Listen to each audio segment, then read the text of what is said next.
this is the last time I'm going to chime in. I want to kind of circle back to something that you were talking about a little bit earlier, and again, it kind of leads back into the children. Mm-hmm.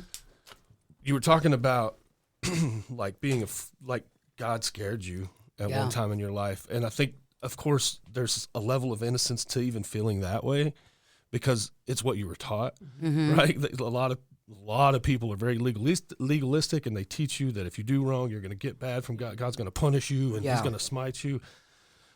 But I started to recognize not a long time ago, but a few years ago, that when I'm approaching God with that trembling fear, not that I shouldn't fear God's wrath, because I definitely don't want His punishment. Yeah. But when I'm approaching it with that, in that way, then I don't understand how much He loves me. Yeah. Right. Yeah. And it's just like you were talking about with your kids, right? Like, I'm going to love them regardless of what decision they make. Mm-hmm. And you were also talking about how we kind of start to use God as a weapon against our children, or Christ as a weapon against our children. Well, then it always I revert back to the scripture in 1 Corinthians when it talks about what love really is. Mm-hmm. And there's one piece that always stands out to me, and it's when I'm talking about loving others and when I'm talking about loving myself. This is the hardest part for me. It keeps no record of wrongs. It's so hard for me to expel myself from that and like remind myself that, like, dude, that's not who you are. Right? It's something you did. It's not who you are. Yeah. Right. And so, like, even still, I was talking about how I still feel like I need to apologize to my boys for the ways that I was, and they're over it by this point. You know what I mean? Like, but I also am like, I'm sorry because I see who you're becoming, and I see some of those things coming out in you, and I didn't want that for you. You know what I'm saying? Mm-hmm. But at the end of the day, I have to remember that I can't keep any record of that. That record has got to be stricken. Yep. You know what I'm saying? I've got to stop thinking about it, because that is what my lie is. I'm not enough. Yeah. Yeah. Well, and the thing is, we talked about it last time too.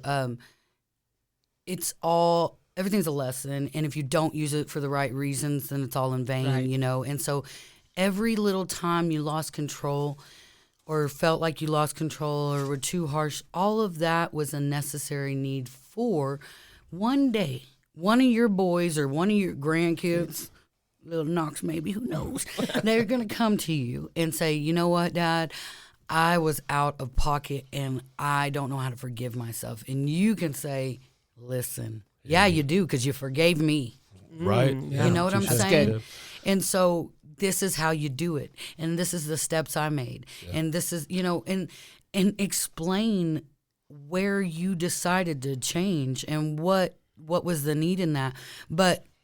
And I do it too. I've plenty of times I say it. It's very easy to say, but that's what I'm saying. Like, I remind myself of those things. Just like I was telling you to write it down. I'm not necessarily telling you to keep a tally mark of how many times, but you need to see visually, like, oh, this is an issue. Mm-hmm. This is a problem. And so what I'm going to do is this following week, every time I do it, I'm going to correct myself, and I'm going to see how long it takes me to change that habit. Yeah. So then the next time when I have a conversation in 20 years with my granddaughter about this, I can say, you know what? It took me 10 days to figure this out, and this is how I did it. Yep. You know what I'm saying? Mm-hmm. Everything is done to teach. Yeah. We are here to teach if we went through it at all.